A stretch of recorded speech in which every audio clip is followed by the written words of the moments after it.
Hey, what's up, y'all? It's Will here at Schedulefly. And I was talking to Scott Maitland at Topo Distillery in Chapel Hill recently. And he's selling his distillery. He's going to continue running Top of the Hill Restaurant and Brewery, which he's been doing since he started in like 94 or 95. But for a variety of reasons, he's selling his distillery. And he was telling me about it. And I thought, the best way for us to tell other people about it, because I offered to, spread the word around folks in North Carolina in particular, to breweries and just really to anybody. There's a lot of cool opportunities here that are presenting themselves because of changes to our laws prompted heavily by Scott over the last few years. And it's really opened up a lot of opportunities for distilling and distributing alcohol here in North Carolina with our very, very antiquated ABC system. So this is really good news. Some things happened right prior to the COVID outbreak that most people don't know about. So Scott was telling me about it, and we said, the best way to communicate this is just do a Zoom, let him share it, and then we'll just, be a point of leverage to get this message out to folks. So not just for folks in North Carolina, which is why we're going to stick this on the podcast too. Highly, highly recommend checking this out. It's short. Scott's extremely sharp guy. We have a ton of respect for him. We've known him a long time. He's been a long time customer. We've learned a lot from him over the years. And anyway, this is really cool. This is a cool opportunity. So check it out. And if you want to get in touch with Scott, well, you can go to Topo Distillery and go through there, or just call me. Or email us support@schedulefly.com, and we'll make the connection for sure. Okay. All right. Thank y'all. Have a good one.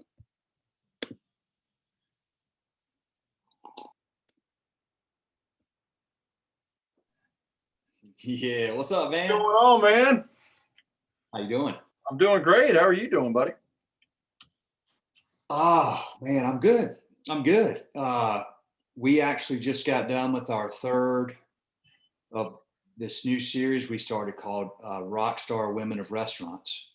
And we are hosting these Zoom sessions with 3 or 4 ladies that we've gotten to know over the years of doing this through the books, podcast, just being customers or whatever, but one's from around the country.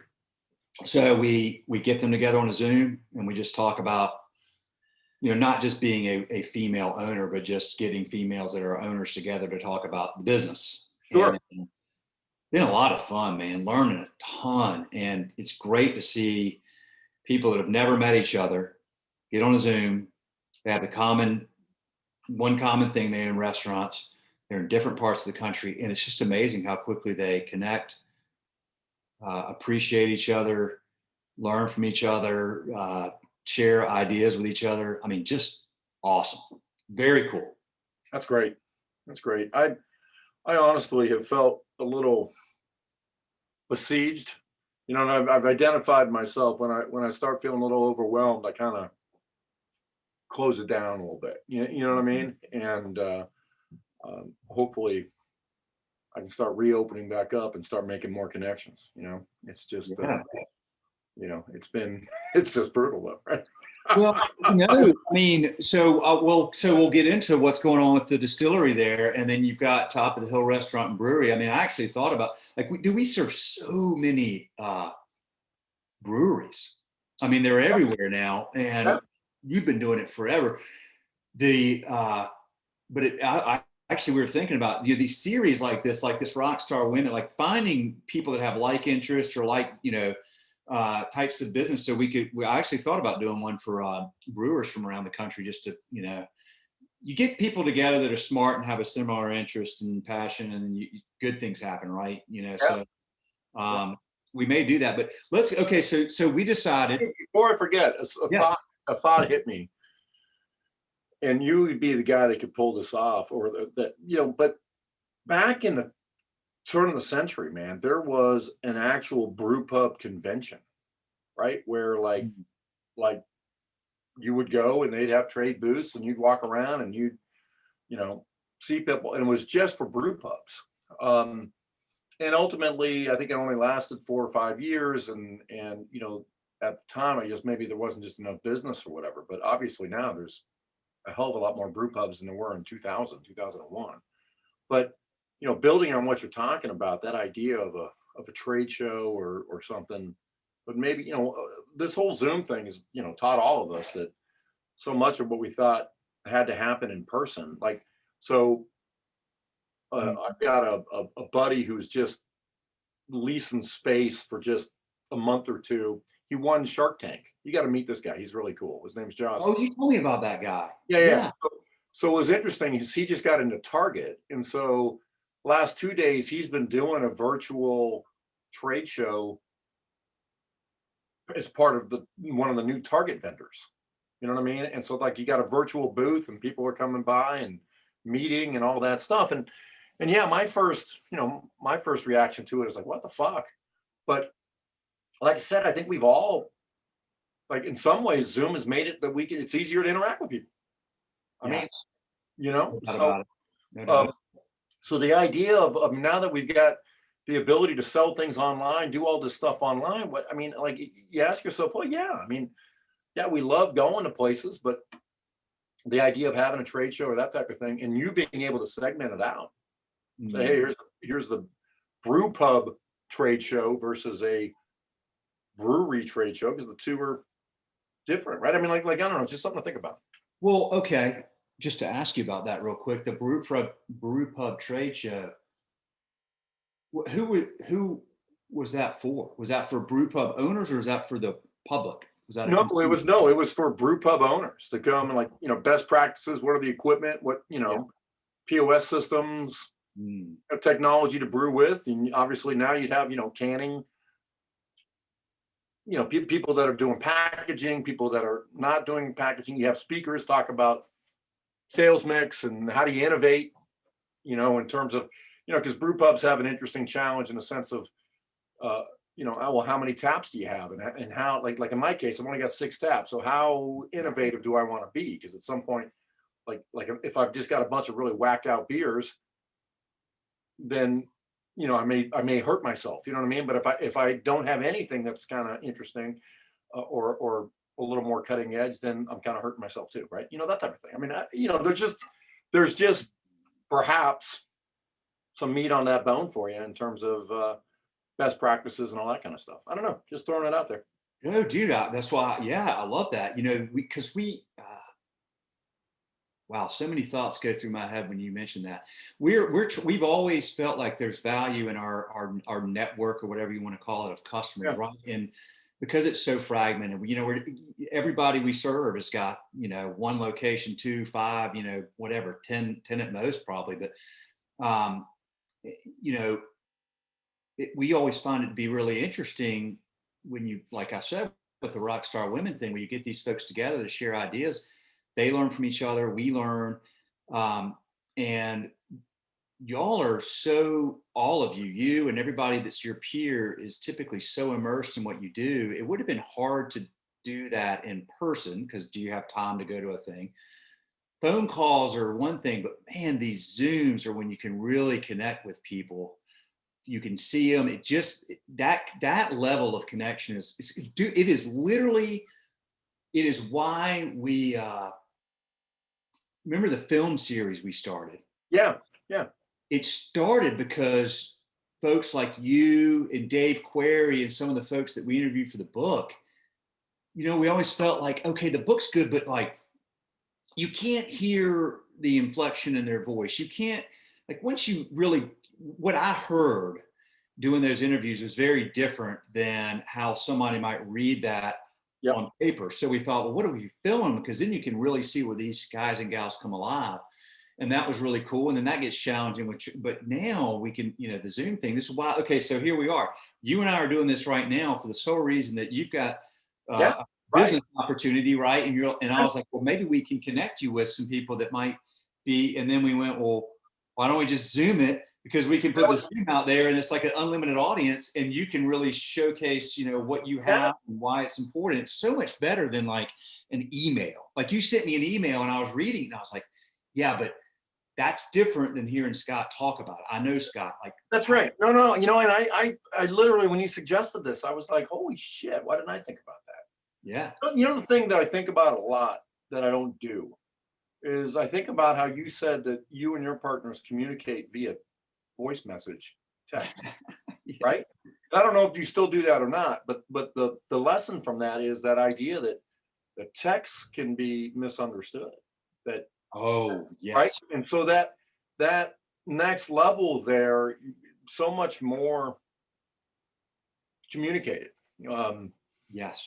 and so anyways, I think about that. Like I said, we don't do it, but I think about that all the time because what we have is we have if it takes more than three texts, uh, call each other because this is we're not gonna be able to if it takes more than three texts, there's clearly something that we need to talk about, That's right? right. You know what I mean? So anyway, Well, text is the easy way out a lot of times. And there's something that Wes has always said, and I really have come to appreciate this, which is just because you can doesn't mean you should. And I tend to take things to the extremes. I don't even know if I told you this, but I got a flip phone now, Scott. yeah, that's what you said. You can't text. Like I can't. I mean, it's just too. I mean, like I use my iPad. It's sitting right here. Like, so I get my any texts I have. They're right here at this desk. But this thing stays here, right? So people have learned, like, if you want to get me, you kind of got to call me. And I have to call people. And the good thing is, you have these phone conversations. And you're like, oh, I remember what it was like to talk on the phone, like instead of just like conversationally, and it's just better, right? So Oh, anyway. I tell people all the time that one day we're going to invent this thing that's going to allow us to actually talk to each other. I mean, it's crazy. It really is. Well, tell us. So tell me. Okay, so why? So here we are. You've got a top of the hill restaurant and brewery, but you also started Topo Distillery, which you've got your bottles displayed back there. Look Yep. awesome. I have some right around the corner here. I should have pulled out. I should be drinking some of your vodka while I'm doing this. But but you're exiting that, and you've got a lot of equipment. And you've got some ideas. So tell us about it.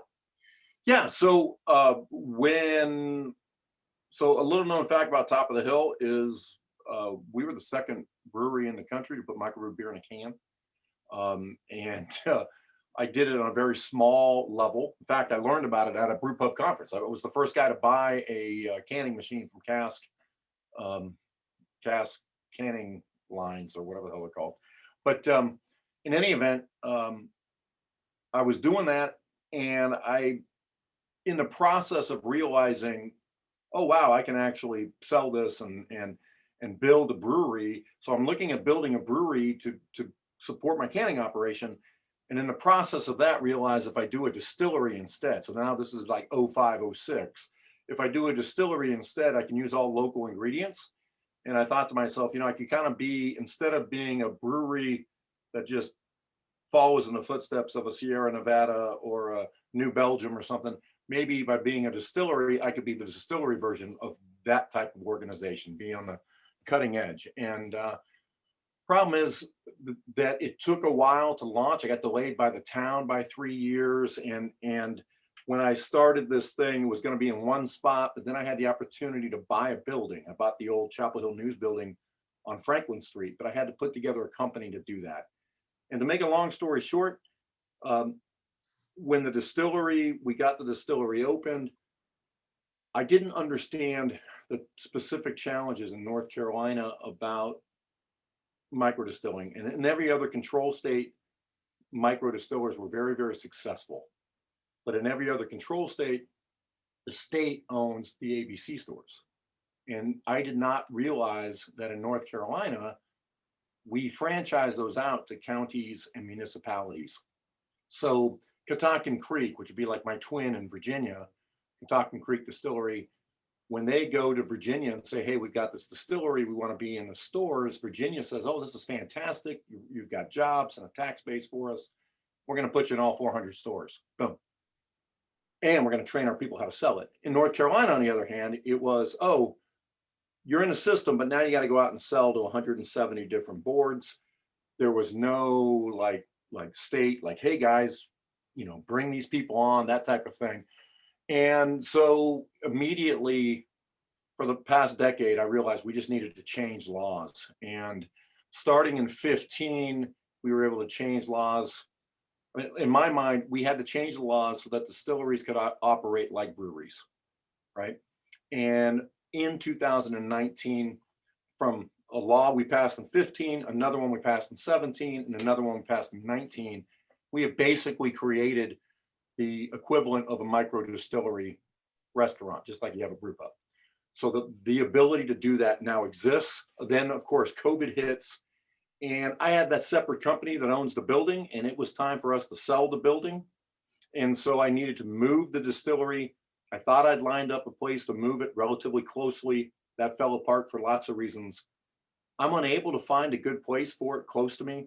I'm uninterested in running a distillery that's 50 miles away from me. And so I am looking for, someone to purchase this distillery. And to me, there are some really intriguing opportunities. And in my mind, obviously, well, let me back up. The law has changed in a way that now a distillery can sell its own product direct to consumers, right? Or buy the glass, right, in their distillery without going through the ABC markup system. So, and we can sell unlimited bottles like that. And so the other interesting thing is that you don't have to own a distillery to be a distillery. So you can get a distillery license and then have somebody make that product for you, but it's your product. So I think the opportunity here is vast for somebody that would like to, start a distillery here. They could have the existing model where you'd launch your own brand. I've got a brand that's selling about $300,000 a year, so I could be your first customer, or we could work out some kind of licensing thing or something. But most of all, I think what happens is that, in my mind, a brewery that was already self-distributing, if they purchased this distillery, could amp up their own tasting room situation, because now they can not only sell their own beers, but then they could sell their own liquor, so you can have cocktails and all of that. And since you're self-distributing, you could work out deals with your customers, and those customers, you could help facilitate, or I'm an attorney, I could get into this business where help facilitate these restaurants to become distilleries. And that way, then, what you could do is provide liquor to these folks that you're also providing beer for, and they don't have to pay the ABC markup. So they're cutting their liquor costs, you're making sales. And I think there's a huge business model here. And to be honest, just from my own perspective, I'm 54. I've been doing this for 12 years. A lot of hard time. I've got a 12-year-old kid, a 10-year-old kid, a 6-year-old kid. I'm not really interested in starting another restaurant. I've still got my restaurant and brewery I want to operate. I realize that I like being in the Chapel Hill business, not so much, the restaurant business or the distillery business. And so if it's not going to be in Chapel Hill, I'm just not as motivated. I just think there's a great opportunity, and I'm hoping that somebody will see the value. So, okay, when you say to buy so you've got all your equipment. That's right. But then you've got what you're selling now. You're talking about buying the Topo distillery, or see, that's the thing. You could, again, we're open to anything, right? I've got about a 9-month window to move the distillery. So on one hand, someone could just buy the equipment. On the other hand, and I think what we're really saying here, Will, is I don't think I sell my business as an ongoing concern, although I'm happy to do that if someone's interested in doing that. But I think the reality is that somebody could buy this, really, like the plant that we got is fantastic. It's made by Carl. They're the oldest distillery manufacturer in the world. It is really sized to do some serious volume, but you can really do some real serious craft stuff. What makes us different, we make it from scratch. 80% of distilleries buy alcohol already made. We're actually doing fermentation and running it through, and everything's sized and everything fits together very, very efficiently. And I think if someone were to buy this, what I'm saying is that I already sell $300,000 a year in product. So I could commission you, the new buyer, to make that stuff for me, right? Or if you wanted to, you could buy the brand and work out a licensing fee or whatever. I mean, there's real flexibility, but my point is you wouldn't be starting from scratch. Yeah.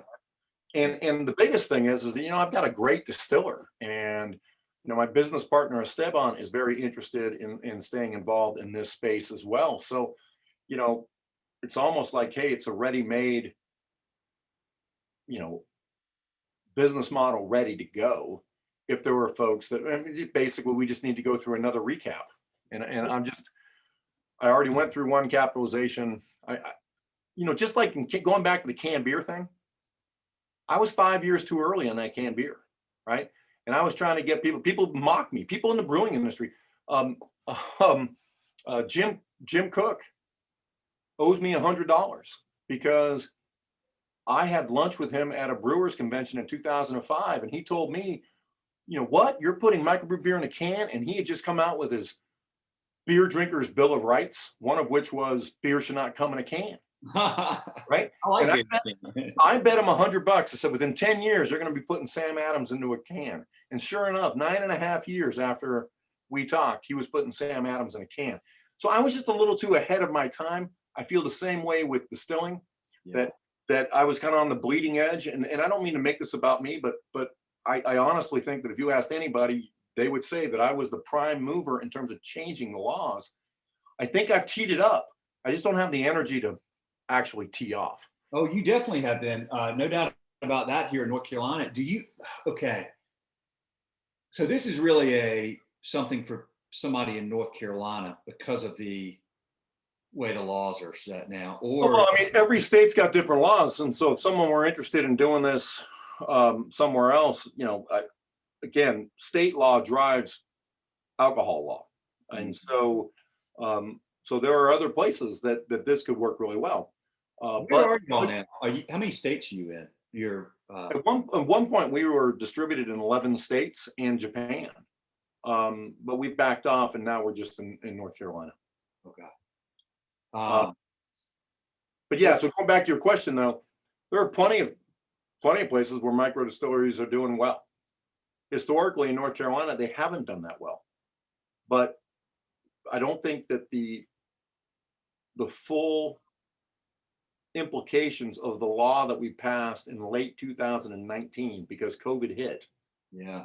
Like nobody's taken advantage of that yet. And so there's going to be like truly, I guarantee you that COVID is going to be the end of the chapter of onerous regulation. And after COVID, you're going to see distilleries take off like you saw with breweries. And I think that it's going to be a very successful business model. And on one level, I really hate to get out of the game, but on the other level, I realize, I've only got my kids for so long. I mean, let's not shy away from it. Anyone in this business knows it's hard to get something up and going. I mean, but I think that for the last 10 to 15 years, distillers have had a hard time putting together a successful business model. Now you can do that. The most successful business model for all craft alcohol, whether it's wineries, breweries, or distilleries, is that people come and you sell direct to consumer at your location, right? That there's always a breakout couple of breweries or wineries or distilleries that get some distribution, but the bread and butter of the industry is come to my facility, make it an event, buy my stuff, take it home. So now you can do that. And I'm suggesting that you can help restaurants because of the laws. You can help restaurants make their own alcohol brand and escape the 85% markup of the ABC system. Yeah. So so to connect the dots. So it doesn't really even need to be I was thinking of like a brewery or an existing brewery that might buy the equipment because they've got room and want to expand. But you're talking about white labeling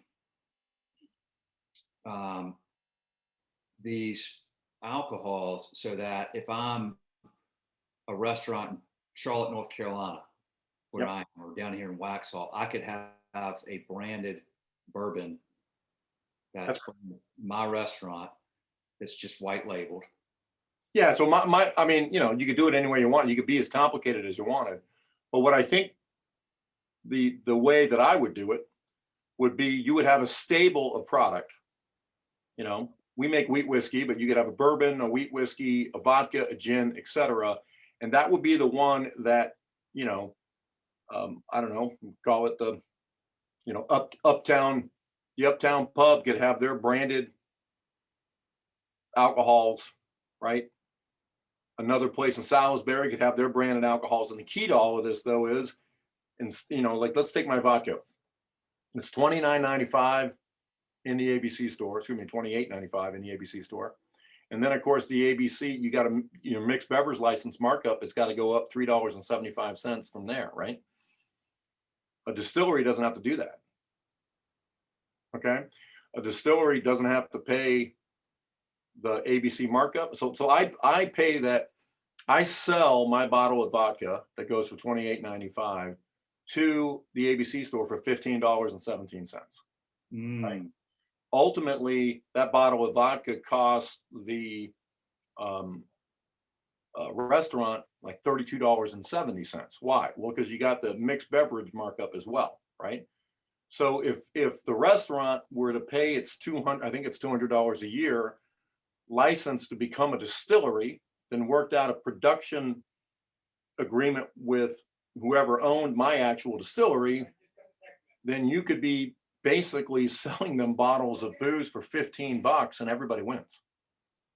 And so, does that make sense? Oh, it totally makes sense. So, okay. So you could have, gosh, man, if I were a young man, because you could have somebody that goes out and just gets restaurants all over the state. Well, see, and this is why I keep going back to the thing for them too, right? Like you can educate them. Look, for $200, you get your distiller's license.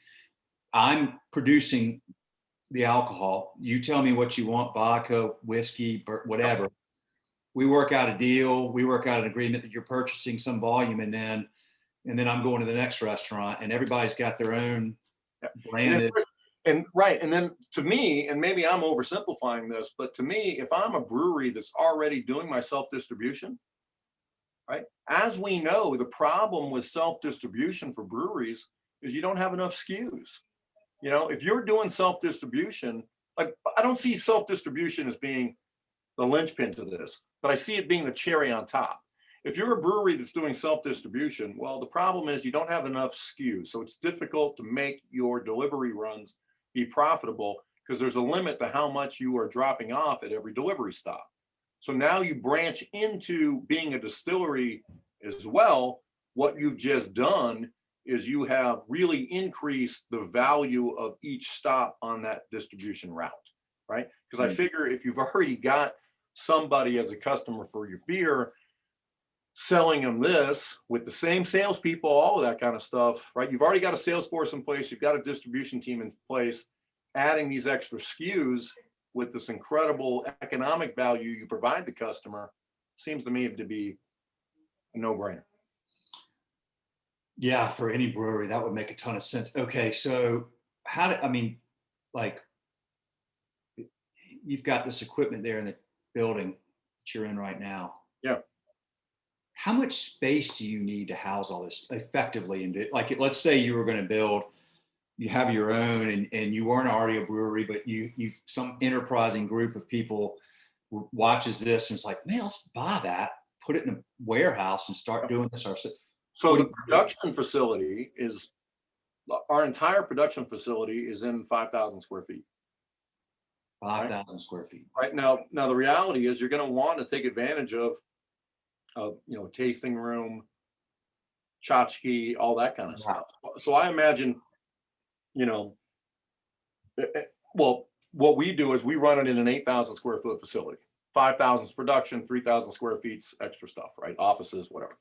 A little tasting room, all that kind of stuff. But that's my whole point is if you're already a pretty big brewer, right? You're not even going to need that 5,000 for production, and you've already got the tasting room, right? So, really, I suspect that if you are already an existing brewer, probably squeeze this in 4,000 square feet. And the tasting room is just being added to, right? I mean, so to me, this is just another layer on the cake. And there's no restrictions in terms of a brewery owning a distillery because we're in the same level of production, right? That's why, I mean, arguably I could say this to a restaurant group, and the ABC folks have granted exceptions to people that own restaurants to have distilleries, but literally there is no bar to a brewery owning a distillery or a winery for this matter, right? And by the way, that's the other thing, we haven't even talked about that, but a winery would be the same way. And in fact, in many ways, I look at the winery side as the real possibility too, because the problem with North Carolina wineries is that it's very rare that you've got vintages that can stand alone as really good quality wine. So a lot of people bring in grapes from other places in order to supplement or to boost, et cetera. The cool thing about a distillery is that the grapes may not be suitable for making a top tier wine, but they would all be great for making top tier spirits, right? So you would have full utilization of your agricultural product that you're growing, Yeah. right? Biltmore, man. No, well, we're in discussions with Biltmore. That is actually happening. And so the point though is that, you know, who knows, right? So, but yes, to me, Biltmore would be, it's a total no-brainer. They've got so many people coming. Yeah. So already they charge to tour their winery, throw another $10 on to tour the distillery as well. They don't use many of their grapes that they grow. They bring them all in from California for their good wines. So, but now instead of sort of glossing over that and kind of massaging over that fact, they could just talk about, hey, we grow these grapes and every 3 or 4 years we get a vintage so good we make wine out of it, but all the other times we use it to make our spirits, right? And it's a total utilization. Plus also they could be growing grain, corn, all that kind of stuff. So, right? Okay. Yeah. Right. And you know, the other thing that I see happening, the trend I see going on is, you know, people really seeing, you know, farm breweries, farm wineries, right? And turning them into venues, right? Same thing here, right? Putting a distillery on a farm that's, you know, you've already got a brewery or whatever, but a music venue, that kind of thing. But you'd be using all the agriculture that you actually grew. And in many ways, distilling can be more forgiving, like the you know, the quality of it all impacts flavor, don't get me wrong, right? But distilling has a little bit more of a forgiveness to it than, let's say, for example, wine. Yep. Okay. What am I missing? What other questions should I be asking? What else do we want to convey to anybody that might be watching or listening? I'll put this on the podcast too. That'd be great. I mean, you know, I think that anybody that's in the brewing industry is not intimidated by the idea of moving the equipment. But people that are not in it are like, oh my God, you got to move this equipment. Well, that's, believe me, there's a whole, you know, segment of manufacturing in this world, and they move big pieces of equipment all the time. So, I mean, so moving equipment is no big deal. The other thing about it, distilling equipment, which is also true for brewing equipment, you know, it doesn't degrade like restaurant equipment.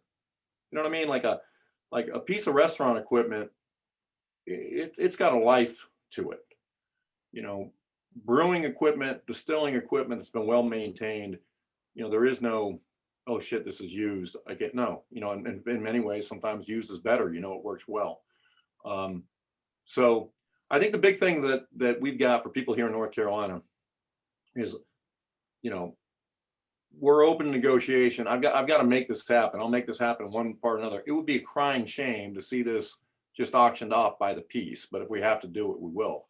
But what I do think we have right now is the ability for somebody to step in, because the other issue is, okay, getting licensing, all that kind of stuff, right?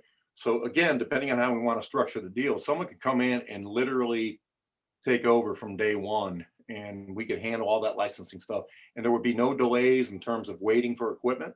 So I think that's the big thing, that there are big lines right now in terms of buying new equipment.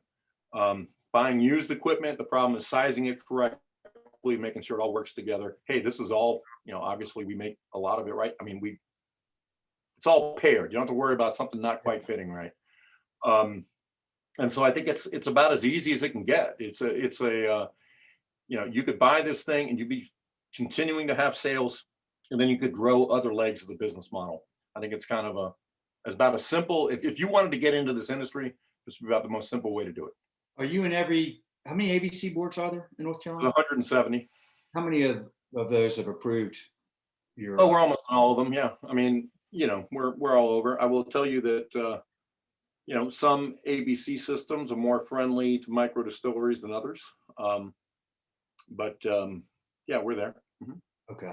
How many bottles does it take to sell to be profitable?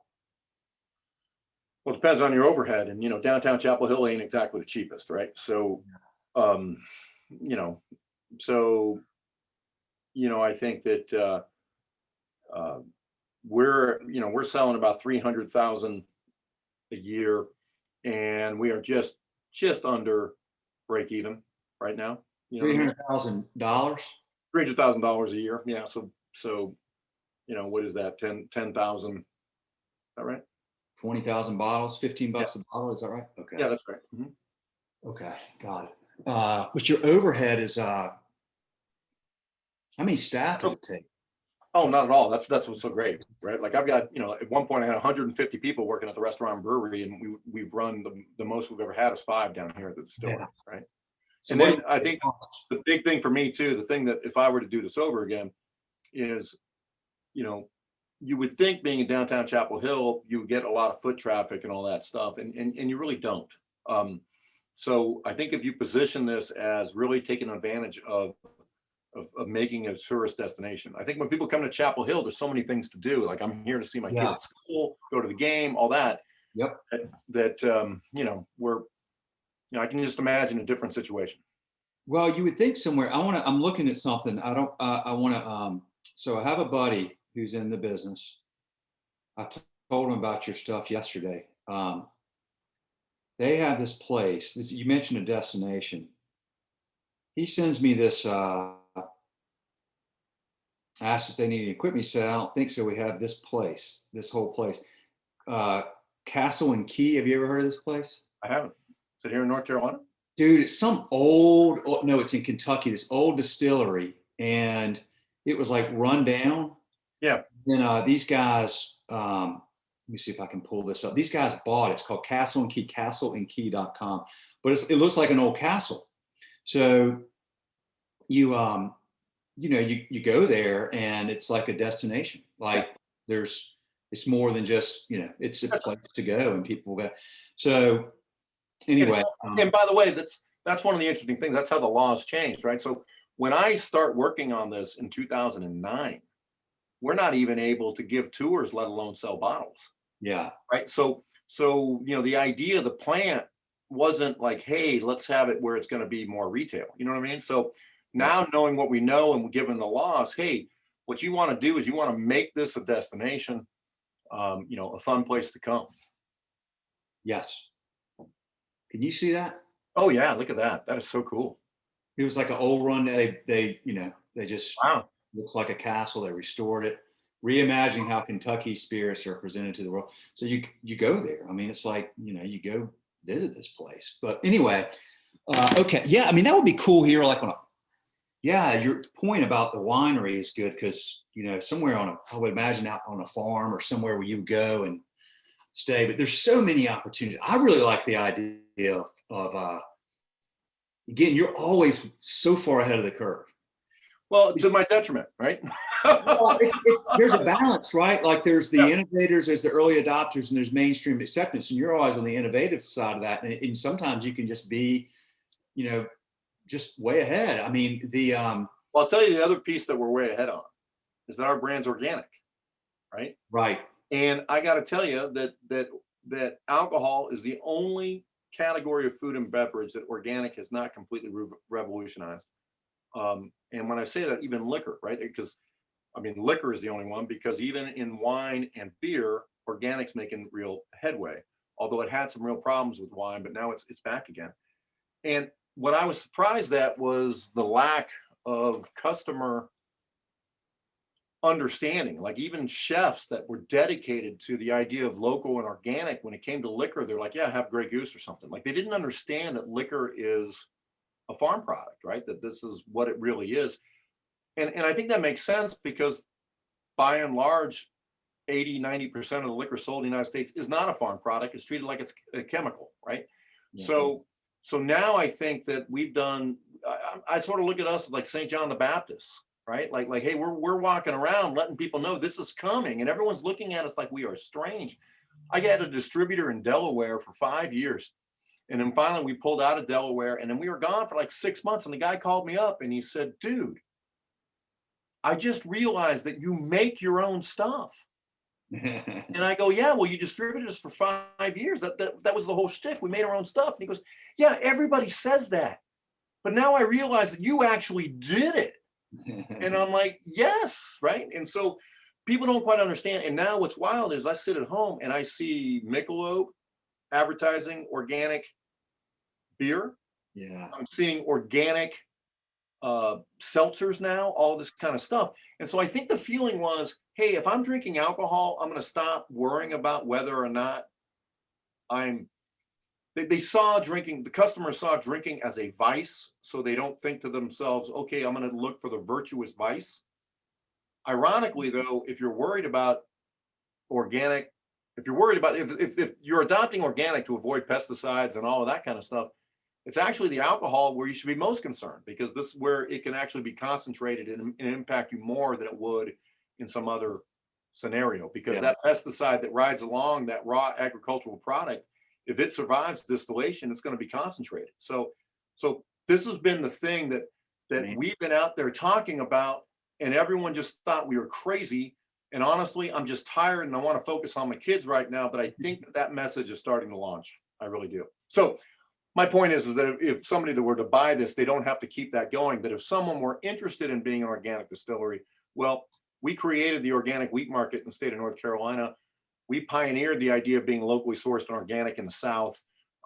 We can help them make that transition. All right, man. This is awesome.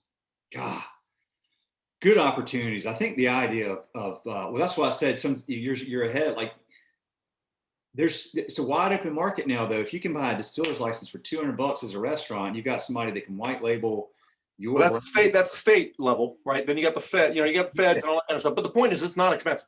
It's not expensive, right? And it can be done. And it's no longer weird. Like it used to be. Like when I started this, the regulatory people were like, what the hell are you talking about? Well, now everybody knows. It's no big deal. Love it. Okay. All right, man. Good.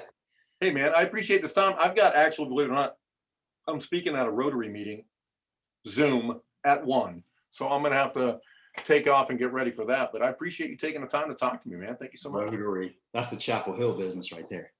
That's exactly right. Good, Scott. Enjoyed it, man, very much. We'll get this out there for sure, man. Something good will happen from this. I'm excited. Thanks, man. I appreciate it. See you. Okay, buddy. Bye-bye.